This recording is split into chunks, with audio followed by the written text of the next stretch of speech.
Look at that. I'm wearing the hat of Krispy Kreme. Look at that. Like Krispy Kreme donuts?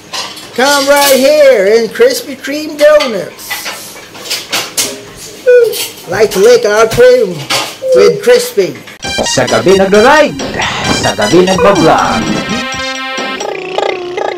Yeah, hipapay, pinchapay.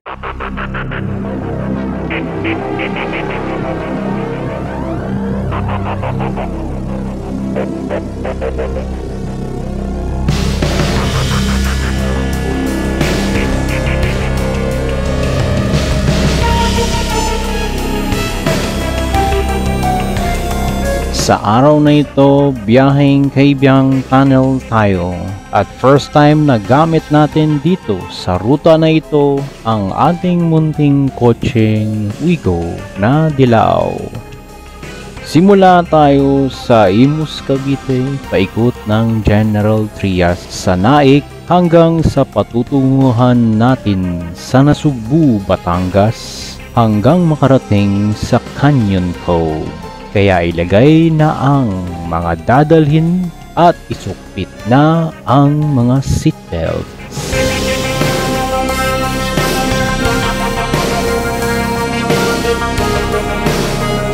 Bago magbiyahe, mananghalian muna tayo at tiyak mahaba-haba ang ruta na ito. Mahalaga na busog ka bago magbiyahe. Lalo na sa mga nagmamaneho kasi kailangan namin ng lakas at alerto sa kalsada. Hungry na kayo? Pero huwag lang sobrang busog kasi baka antukin ka naman at talagang paggising mo ay heaven ang patutunguhan mo. Kaya ingat talaga.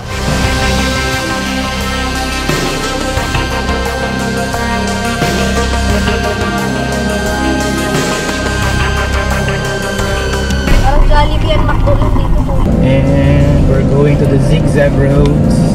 Hold your fasten your seatbelt. Siyempre, kapag patungong Kabyang Tunnel ang ruta, bungad pa lang ay puro paakyat na ang kalsada na ang tawag dito ay pazigzag-zigzag lamang. Dito mauubos ang ating gasolina. Namangha ako sa performance ng Wigo kasi hindi magpapatalo ito sa akyatan at mga kurbada. May sipa pero hindi ganon tulad ng mga malalaking sasakyan. Kumukurba na nga.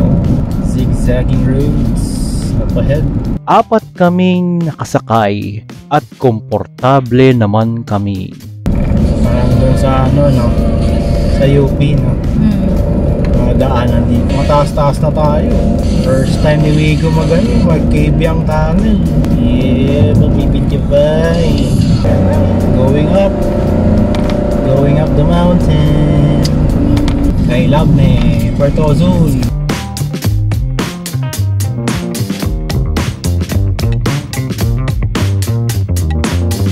Sa mga kurbada ay walang duda, kayang-kaya niyang mag-banking din, parang motorsiklo. Joke lang, hindi ganon katulad syempre, kasi 4 ang gulong nito. Dito may magnetic road din dito. Ha? Dito?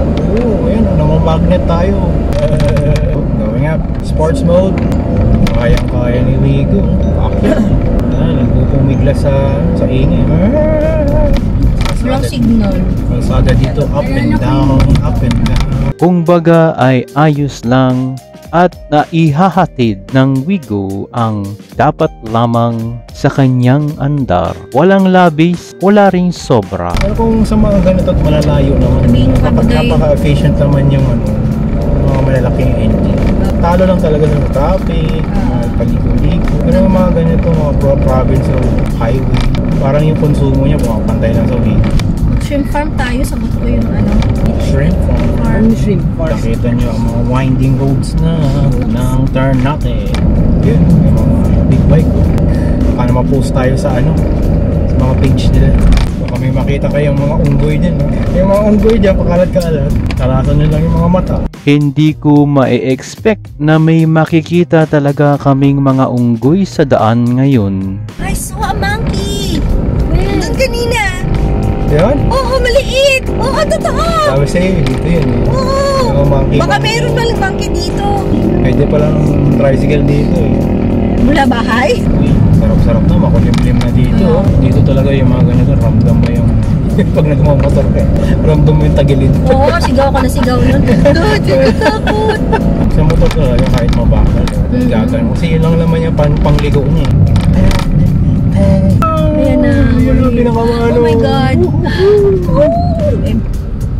Sila tumigil. Pero kagulat-gulat din namin at bakit naghihintuan ang mga kasunod naming sasakyan.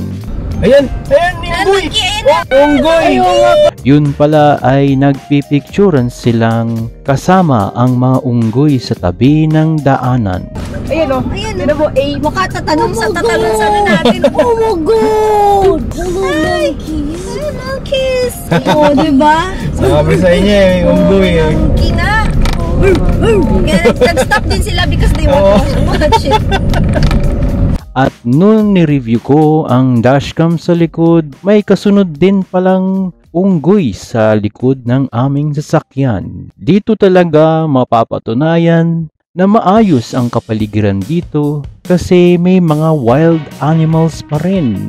Sana habang buhay ganyan, i-maintain nila ang kalikasan sa paligid nito para mapakita pa rin namin sa mga susunod na henerasyon at hindi lang dito sa munting YouTube channel natin na makikita lamang sila. Lobster! Watch out! Galing yan dun sa nasugbo pier.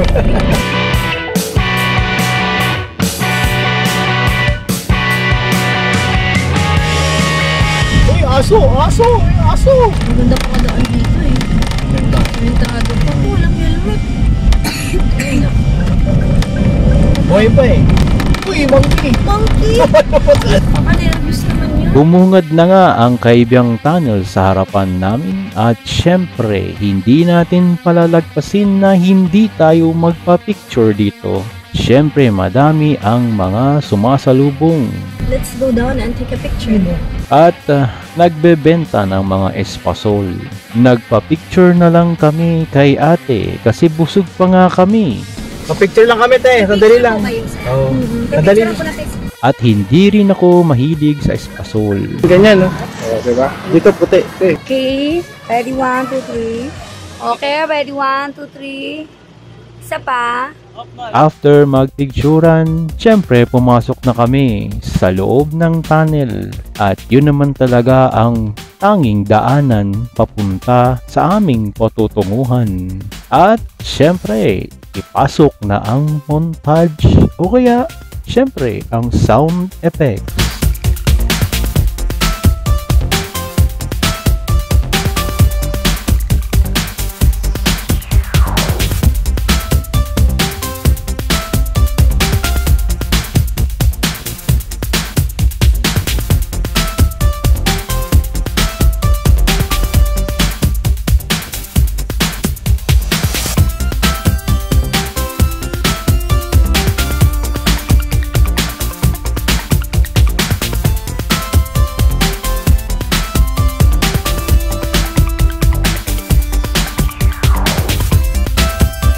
Siyempre, humabol pa ng nature overview ang ating imaginary friend. After ng tunnel, puro zigzag pa rin at dito naman paakyat baba ang mga kalsada ulit. Pero hindi pa rin magpapatalo ang andar ng Wigo. Hindi namin maalala yun. We always forget something else.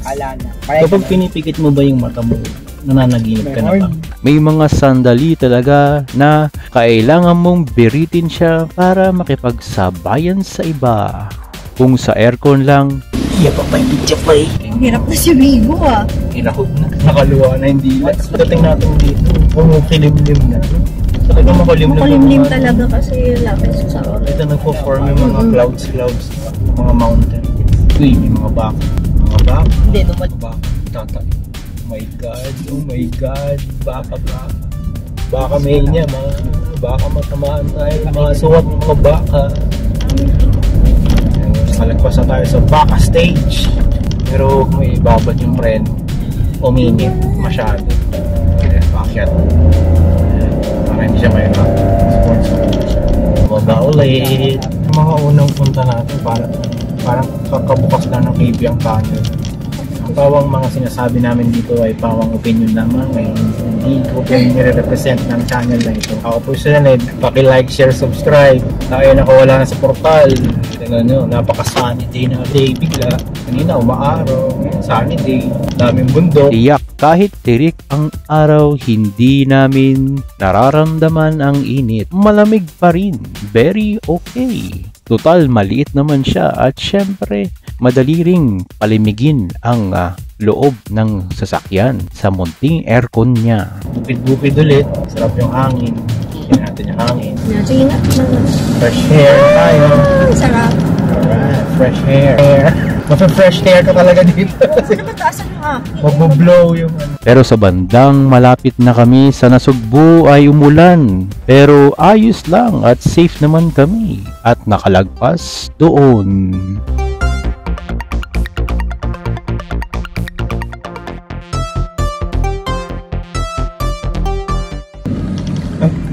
Mali lang. Balik tayo. Mali. Doon tayo sa kabila. U-turn. Ligaw. Eatery oh. Eat your rice out. Mega-as. Okay mga title ng mga gas dito. Mega-as. Maligaw tayo. Balik. Tignan natin. Malagkit. Malagkit ang air. Okay. Pagsabayan sa mga SUV. Pinipilit makipagsabayan. Hindi pa nauubos yung gas natin. Yan na. Tigil. Nilagawa niyo dyan. Ito mo na ba yung kanyang go? Wala pa. Pag naligaw ka, lumit yung kalsada, tapos puro yung mga bata nakatingin na sa'yo. Yan po yung kalsada ulit. Puro zigzag ulit tayo. Zigzag na kapahon, pababa. Yan na. Mauubos na gas natin. Mainit na yung mga makina natin. Tsaka brakes. Always look where you're going pag mga zigzag road. Ano lang yung diferensya? Ganitong 3-cylinder. Wala. Mahina lang yung ano lang yung Sabi niya lang, mahina yung hatak. Akin naman, hindi naman, pero nag-iisip. May delay ng konti. Dapat talaga hindi Kahit sports mode mo siya. Ayan, floor na ako niya. Sakit na sakit. Kaya mo na. Mali na, pati safe. Pero ganun talaga automatic. Nag-iisip pa. Wala tayo na. Bayan, diretso lang. Oo, diretso lang. Dali lang. 15 minutes o 10 minutes pa lang. Doon na tayo. Grabe, construction. E-bike construction. Lolo, tabi ka na lo. Dito na tayo sa Canyon Go. Kaya pakit na tayo. Sports mode. Sports mode ulit. Pakit na. Madulas. Pero don't worry, meron tayong traction control. Yun yung nag-prevent sa atin para dumulas. Traction control. May button dito. Pinipindot mo para hindi ka dumulas-dulas. Pag dumulas sa sega, gigilid tayo. Pinipigilan niya yung ikot ng gulong mo kahit ito Sa lahat ng kotse may ganun? Ilan lang yun. Sama tayo? Oo. Sa kanila wala. Sa motor, sa mga Honda PCX, saka yung NMAX yun, may traction control. Okay na tayo. Kapasok na naman tayo sa Canyon Cove. Pitchapay. At nakarating na kami sa Canyon Cove. Siyempre, ako naman ang pagod. At yun ay araw na meron akong lagnat. Bad trip talaga kapag tinatamaan ka ng sakit sa weekend at nakaschedule pa ang gala ninyo. Tiyak at tiyak, ikaw ang KJ at hindi mo ma-enjoy ang lugar kahit pilitin mo. Kaya maigi na talagang magpalakas at kumain ng tama sa araw-araw at magkaroon ng sapat na tulog. Sana nagustuhan ninyo ang munting video natin tungkol sa galaan na naman. Sakay ng ating munting sasakyan na Wigo na dilaw. Sa mga susunod na eksena ay ang mga usapang naming sa loob ng Wigo habang nagbabiyahe. Ako po si Soned. Magandang gabi.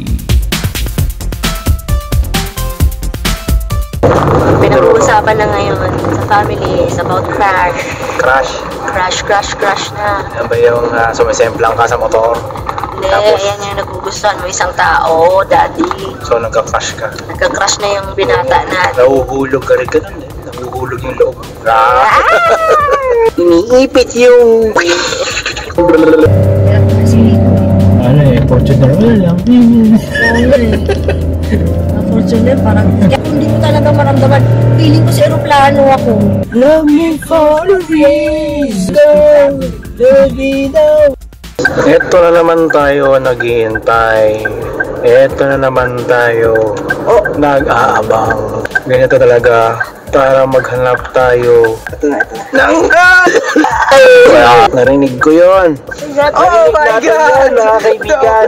Don't say that. Ang pangalan ng crush ni Kuya ay Tali ay naka... ano daw? Ikaw naman ang magsalita. Is more. Dapat nadalang payong siya. Yay! Okay na? Sabi niya. So satisfying. Wag! Oh, narinig ko yun.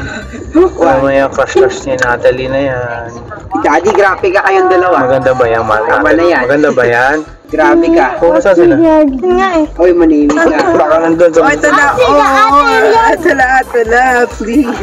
Parang ito lang yung cake. Isang piraso lang. I can't. Ayan, toasted choco, oh. Oo nga, Diyan ka ba masarap din bumili? yan eh. Hindi, sa cake doon Ng sa cake? Goldilocks. Bago nga to eh. Kaso lang coffee crunch. Sabi ko, okay lang ba? Sabi, pwede ba yan sa mga bata? Pwede naman daw. May Just close it up.